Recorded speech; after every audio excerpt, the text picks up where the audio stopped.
বোন চাপ দেন আরে কিছু না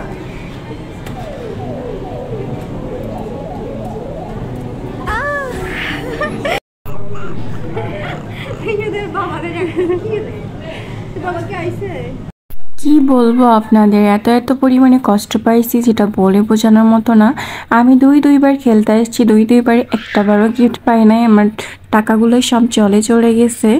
তো টাকাগুলো চলে গেছে, আমার কোনো আফসোস নেই। যদি একটা গিফট পাইতাম তাহলে আমি আমার বাবুকে গিফট করতে পারতাম, কিন্তু পারি নাই। তো যাই হোক, এখানে আর কি করব। এখানে যারা খেলতে আসে তারা শুধু টাকাটায় জলে ফেলে দিতে আসে, আমি যেটা মনে করি। তো এখানে যারাই খেলতে আসে বেশিরভাগই কিন্তু গিফট পায় না। সবাইটা মানে শুধু খেলে সময় নষ্ট প্লাস টাকাগুলো নষ্ট, আমি যেটা মনে করি। তো নেক্সট টাইম থেকে আমি আর কখনো এখানে খেলতে আসবো না।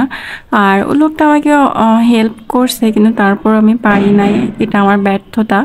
তো এখানে আমি আমার বাবুকে নিয়ে আসছিলাম প্রথমবার। ভাবছিলাম যে বাবুকে হয়তো বা গিফট করব, কিন্তু আফসোস, হায় আল্লাহ, ওই টাকাতে আমি নতুন করে গিফট কিনতে পারতাম, পুতুল কিনে বাসায় চলে আসতে পারতাম। শুধু টাকাগুলো নষ্ট করলাম।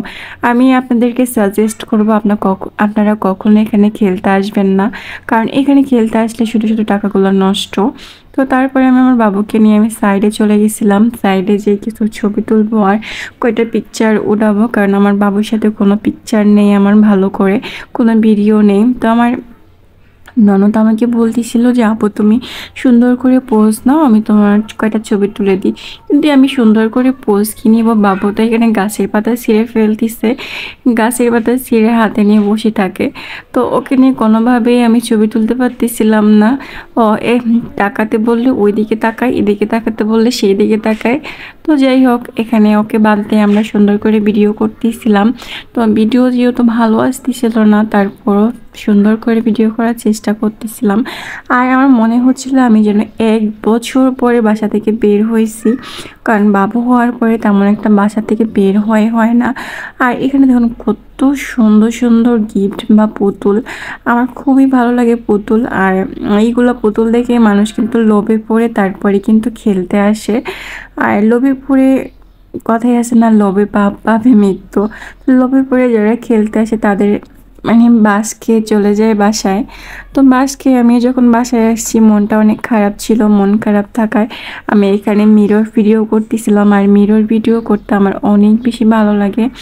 আর মনটাকে সান্ত্বনা দিচ্ছিলাম, যাক যা হয়েছে ভালো হয়েছে, আল্লাহ যা করে ভালোর জন্যই করে। আর আমার বাবুর সাথে কয়েকটা পিকচার উঠাইছিলাম, সেই পিকচারগুলো আপনাদের সাথে শেয়ার করলাম। আশা করি আপনাদের সবার ভালো লাগবে। তো এই তো, আল্লাহ হাফেজ, ভালো থাকবেন সবাই।